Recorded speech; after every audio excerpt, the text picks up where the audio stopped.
Google आनिला UPI आधारित digital credit card किपरि लाभवान हेबे user आसंतु जानिबा। Digital payment को आहुरी सहज और सुगम करबा लागि गूगल एक बड़ पदक्षेप ग्रहण करिछि। गूगल पे और एक्सिस बैंक परस्पर सह सहभागितारे यूपीआई आधारित क्रेडिट कार्ड लॉन्च करिछि, जहार नाम हेउछि गूगल पे flex Axis bank credit card. एही कार्ड विशेषकर सही लोकों को दृष्टि रखी अणा जाइछि जो माने दैनंदिन जीवन में यूपीआई पेमेंट सहित क्रेडिट कार्ड रो सुविधा गोटिए स्थान रे चाहुचंती।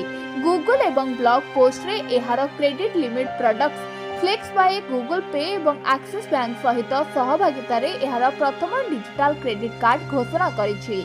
तेबे गूगल अनुसार भारत में वर्तमान केवल प्राय 50 नियुत लोक क्रेडिट कार्ड व्यवहार करती। फ्लेक्स बाय गूगल पे एही व्यवधान को पूर्ण करबा पई डिजाइन करा जाइछि, जहां अधिक लोकों को जटिल प्रक्रिया बिना डिजिटल क्रेडिट पाइबा को अनुमति दिए। एहाको विशेष भाव में डिजिटल प्रथम व्यवहारकारी को ध्यान में रखी डिजाइन करा जाइछि। गूगल पे flex Axis bank credit card हेउछि एक्सिस बैंक द्वारा जारी करा जाइतबा एक डिजिटल क्रेडिट कार्ड एवं एहा रुपे नेटवर्क रे कार्य करे।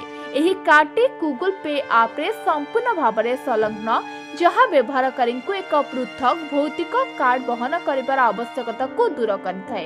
एहार लक्ष्य हेउछि यूपीआई पर एक सुगम एवं सार्वभौमिक क्रेडिट अभिज्ञता प्रदान करिबा।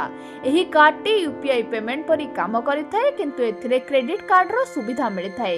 यूजर जेकोसी दुकान रे लागिथिबा यूपीआई क्यूआर कोड स्कैन करी सीधा क्रेडिट कार्ड रो पेमेंट करि परिबे। रुपे नेटवर्क ऊपर आधारित थिबारु एहाको उभय ऑनलाइन और ऑफलाइन रे लक्षाधिक व्यवसायिक पाखरे ग्रहण करा जाइछि। गूगल पे flex Axis bank credit card पई आवेदन प्रक्रिया संपूर्ण डिजिटल। यूजर माने गूगल पे ऐप माध्यम रे शून्य मूल्य रे कार्ड पई आवेदन करि परिबे। कोनोसी भौतिक डॉक्यूमेंट किंबा बैंक शाखा परिदर्शनर आवश्यकता पड़िबो नाही। अनुमोदन परे कार्डटी किछि मिनिट मध्यरे व्यवधान करा जाई परिबो। आवेदन करबा पूर्व प्रथमे गूगल पे ऐप अपडेट अछि ना नाही जांच करंतु। कंपनी एही कार्ड रो शुभारंभ कर सारछि। वर्तमान एहाको निर्दिष्ट यूजर को लागि उपलब्ध करा जाइछि। तेबे गूगल रो कहबा अनुसार आगामी दिन गुड़िकरे एहाको अधिकरु अधिक भारतीय यूजर निकट रे उपलब्ध करा जिवो।